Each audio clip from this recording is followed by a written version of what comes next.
Welcome back everyone. सभी का स्वागत है हमारे यूट्यूब चैनल पे। मैं संदीप कुमार। लास्ट टाइम अपन ने देखा था क्लास 10th का सिलेबस, जो परीक्षा एग्ज़ाम पैटर्न है वो किस प्रकार हुआ था। आपके 4 यूनिट उसमें थे, 4 यूनिट में अलग अलग लेसन दिए गए थे और उसके नंबरिंग भी साथ में दी गई थी। अब अपन बात करते हैं, जो आपके 4 यूनिट है उसमें लेसन दिए गए थे, उस लेसन में कौन कौन सा टॉपिक है, जो चैप्टर दिया गया था उसमें कौन कौन से टॉपिक आते हैं। ठीक है, उसके बारे में अपन क्या करेंगे, स्टडी करेंगे। ठीक है, तो फ्रेंड्स पहले अपन क्या करते हैं, जो आपका पेन है उसकी थिकनेस है वो सेट कर लेते हैं। ठीक है, या उसमें जो कलर है वो चेंज कर लेते हैं। जैसे अपन ये वाला कलर दे देते हैं। ठीक है, हाँ तो फ्रेंड्स अपन देख रहे हैं कि फर्स्ट जो आपका था, फर्स्ट यूनिट वो आपकी है केमिकल सब्सटेंस एंड नेचर। ठीक है, तो नेक्स्ट अपन देखते हैं कि जो प्रकृति के अंदर सब्सटेंस है, जो रासायनिक जो मेट पदार्थ है वो कौन कौन से हैं, उसके बारे में अपन क्या करेंगे, डिस्कस करेंगे।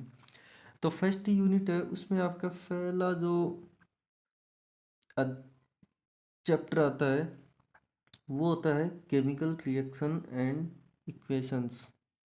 केमिकल रासायनिक अभिक्रियाएं एवं समीकरण।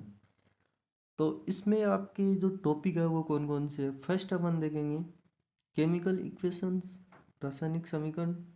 इसमें implications and balance chemical equations की रासायनिक अभिक्रियाएं के प्रकार है। ठीक, ये दैनिक जीवन में रासायनिक अभिक्रियाओं के प्रभाव, effects of oxidations reactions in everyday. दैनिक जीवन में रासायनिक अभिक्रियाओं के प्रभाव, रासायनिक अभिक्रियाओं के प्रकार and implications of balance chemical equations. कि रासायनिक समीकरणों का संतुलन है वो किस प्रकार होता है, इसमें दिया गया है। सेकंड अपन देखते हैं, सेकंड जो चैप्टर आपका रहेगा वो है एसिड बेस एंड साल्ट। क्षार, अम्ल और लवण। ठीक है, तो उसमें टॉपिक कौन कौन से आते हैं, फर्स्ट आता है chemical properties of acid and base. कि बेस के जो रासायन जो अम्ल और क्षार के रासायनिक गुण हैं। इसके अलावा सिमिलरिटी इन एसिड्स, कि अम्ल और similarities of acids and bases. कि जो अम्ल और क्षार होते हैं इन दोनों की समानताएं। And information about the strength of acid and base solution. And अम्ल एवं क्षार विलयन की प्रबलता और लवण के संबंध में जानकारी एंड इंफॉर्मेशन अबाउट साल्ट। ठीक है, तो इसमें आपके दिए क्या गया है, पहला जो अध्याय है उसमें जो पहला चैप्टर है उसमें आपके केमिकल इक्वेशंस दी गई है, उसकी implications and balance chemical equation की जो संतुलन संतुलन करने की प्रोसेस है। नेक्स्ट है effects of oxidation reactions in everyday. कि दैनिक जीवन में उपचयन अभिक्रिया के प्रभाव। उसके बाद में सेकंड आता है acid base and salts. Chemical properties मतलब रासायनिक गुण किस किस के, base and acids, similarities and इसकी समानताएं, and information about strength of N acid of base. कि इनके जो बेस और एसिड है इन दोनों के बारे में बताना, और लास्ट एंड साल्ट के बारे में। नेक्स्ट जो आपका चैप्टर रहेगा वो है मेटल्स एंड नॉन मेटल्स, धातु और अधातु। ठीक है, नेक्स्ट आपका क्या रहेगा, मेटल्स एंड नॉन मेटल्स। पहले इसको मैं मिटा देता हूँ। ठीक है, क्लियर कर देता हूँ मैं। नेक्स्ट अपन देखते हैं मेटल्स एंड नॉन मेटल्स, धातु और अधातु। तो मेटल्स एंड नॉन मेटल्स है, उसमें कौन कौन से टॉपिक्स आते हैं। तो फर्स्ट आपका टॉपिक रहेगा फिजिकल एंड केमिकल प्रॉपर्टीज किसकी, मेटल्स एंड नॉन मेटल्स की। Next, metals and non metals reactions, मतलब इसकी रिएक्शंस होती है वो अभिक्रियाएं। एक्सट्रैक्शन ऑफ मेटल्स, कोरिजन की धातुओं का निष्कर्षण और संक्षारण। नेक्स्ट है प्रिवेंशन ऑफ कोरिजन्स की संक्षारण से सुरक्षा, प्रोटेक्शन या कोरिजन्स प्रिवेंशन बोल सकते हैं। ठीक है, अब अपन नेक्स्ट देखते हैं 4 नंबर का आपका अध्याय होता है। सो 4 नंबर का चैप्टर है वो आपका रहेगा carbon and it's compounds, carbon and it's compounds and इस टॉपिक्स, इनके जो टॉपिक हैं वो कौन कौन से हैं। तो टॉपिक्स फर्स्ट आता है बॉन्डिंग इन कार्बन कंपाउंड्स, कार्बनिक यौगिकों का आबंध, and versatile nature of carbon, carbon की सर्वतोमुखी प्रकृति, मतलब नेचर के बारे में बताया गया है। नेक्स्ट है केमिकल प्रॉपर्टीज ऑफ कार्बन, रासायनिक गुण, ठीक है, किसके, कार्बन कंपाउंड्स के। नेक्स्ट है सम इम्पोर्टेंट ऑर्गेनिक कंपाउंड्स, मतलब कुछ इम्पोर्टेंट ऑर्गेनिक जो यौगिक कंपाउंड्स होते हैं उसके बारे में चर्चा करेंगे, वो कौन कौन से हैं। एक तो है इथेनॉल, ठीक है, ethanol and ethanoic acid and soap, साबुन एंड डिटर्जेंट, अपमार्जक और साबुन।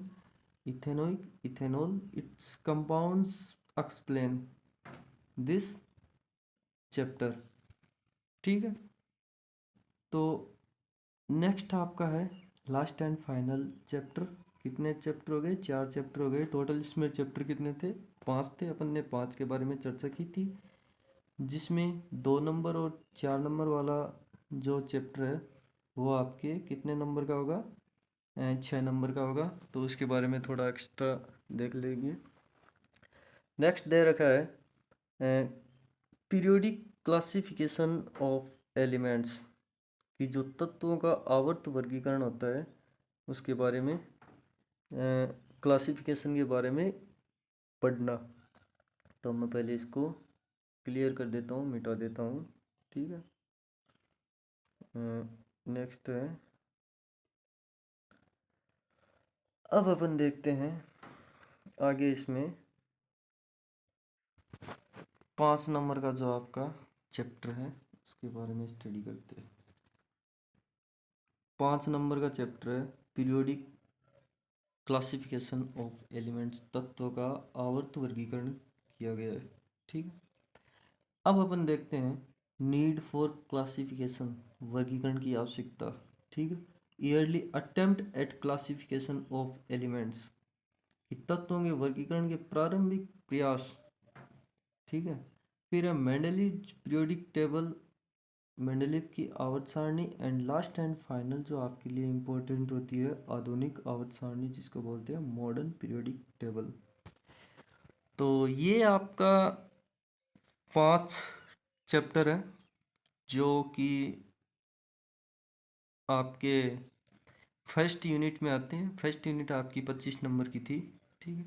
नेक्स्ट आपकी सेकेंड यूनिट क्या है, वर्ल्ड ऑफ लिविंग, ठीक है, वर्ल्ड ऑफ लिविंग। अब इसमें अपन बात करते हैं कौन कौन से जो आपके चैप्टर हैं। तो आपका 6 नंबर का चैप्टर इसमें आता है जैव प्रक्रम, लाइफ प्रोसेस, ठीक है। लाइफ प्रोसेस में क्या क्या आती है, फर्स्ट लाइफ प्रोसेस जैव प्रक्रम हो गया। Second nutrition, respiration, transportation and excretion. मेरा कहने का मतलब ये है कि जैव प्रक्रम, पोषण और श्वसन और वहन उत्सर्जन, ये आपके 6 नंबर के जो चैप्टर है उसमें आपके आएगा। ठीक है। नेक्स्ट है 7 नंबर का, आपका दे रखा है 7 नंबर का जो चैप्टर है उसके बारे में डिस्कस करते हैं। 7 नंबर जो आपका चैप्टर दे रखा है उसको अपन कंट्रोल एंड कोऑर्डिनेशन, जिसका मतलब होता है नियंत्रण और समन्वय।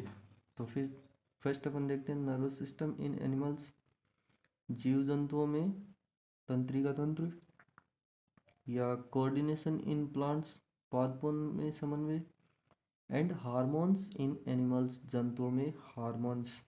ठीक है। तो ये आपके 7 नंबर का कंट्रोल एंड कोऑर्डिनेशन हो गया।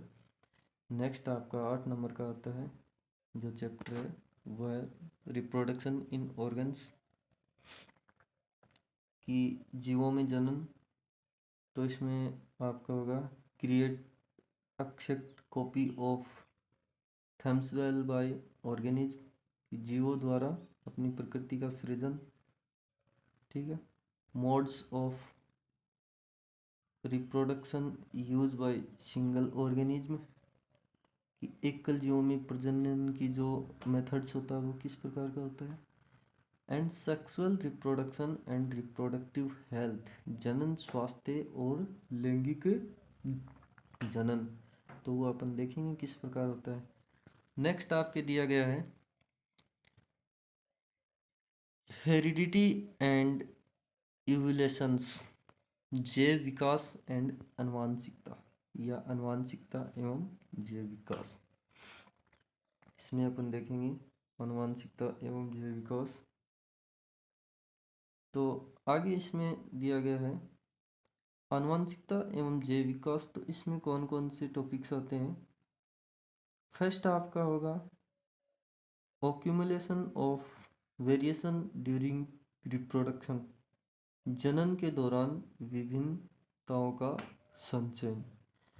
फिर आपके हेरिडिटी आनुवांशिकता आ जाती है, उसके बाद में मेंडल, उसके बाद में evolution speciation and evolution and classification. तो नेक्स्ट इसमें दे रखा है कि आनुवांशिकता के बारे में उसकी जाति है या उद्भव, विकास, वर्गीकरण, मानव जो विकास। ठीक है। उसके बारे में आपका क्लासिफिकेशन और ह्यूमन इवोल्यूशन मतलब मानव विकास के बारे में आपकी स्टडी की जाएगी। तो ये 9 नंबर का हो गया। नेक्स्ट आपका रहेगा जो 3 नंबर वाली यूनिट थी उसके टॉपिक कौन कौन से हैं। Natural phenomena. तो नेक्स्ट चैप्टर आपका रहेगा reflection and refraction of light, प्रकाश परावर्तन और अपवर्तन। ठीक है। Reflection and refraction of light, प्रकाश का परावर्तन। ठीक है। रिफ्लेक्शन ऑफ लाइट और स्फेरिकल मिरर, गोलीय दर्पण, और रिफ्रैक्शन ऑफ लाइट, प्रकाश का अपवर्तन। ठीक है। तो ये आपका 10 नंबर का चैप्टर है। और 11 नंबर का है the human I and the colourful world, की वर्ल्ड जो संसार में रंग बिरंग मानव नेत्र तथा रंग बिरंगा संसार। नेक्स्ट अपन देखते हैं इसमें, पहले इसको मैं मिटा देता हूँ। ठीक है। चलो अपन ने मिटा दिया, इसको मैं क्रॉस कर देता हूँ। ठीक है। अब अपन देखते हैं मानव नेत्र और रंग बिरंगा संसार। तो अपन देखते हैं 11 नंबर का है ह्यूमन आई, मानव नेत्र, defects of vision and their correction, दृष्टि दोष और उनका संशोधन, and reflection of light thought a prism. Prism से प्रकाश का अपवर्तन इम्पोर्टेंट है, आगे आपके कॉलेज लाइफ में भी काम में आएंगी। नेक्स्ट है dispersion of white light by a glass prism. फिर एक कांच का ग्लास होता है, उसके अंदर श्वेत प्रकाश की जो विक्षेपण है उसके बारे में एक्सप्लेन करना। नेक्स्ट आपका एटमॉस्फेरिक रिफ्लेक्शन, तो वायुमंडलीय अपवर्तन और प्रकाश का स्कैटरिंग। स्कैटरिंग का मतलब क्या होता है? प्रकीर्णन, प्रकाश का प्रकीर्णन। ठीक है, तो नेक्स्ट अपन देखते हैं यूनिट नंबर 4। अपन ने कितनी यूनिट कर लिए? 3 यूनिट कर लिए। अब अपन देखेंगे इलेक्ट्रिसिटी। ठीक है, करंट, इलेक्ट्रिसिटी के बारे में देखेंगे। ठीक है, तो वो अपन गाइड्स आज अपन इतना ही देखेंगे, क्योंकि बाद में वीडियो लंबा हो जाएगा तो आपके भी समझ में नहीं आएगा, इसलिए जैसे जैसे आपको समझ में आ रहा है उसी हिसाब से मैं समझा रहा हूँ। Thank you guys. नेक्स्ट अपन जो आपकी यूनिट है उसके बारे में चर्चा करेंगे, कौन कौन से लेसन आते हैं। तो मेरा सभी से यही आशा करता हूँ कि आप सब अच्छे मार्क्स लाए, नाम रोशन करें। Okay friends, bye.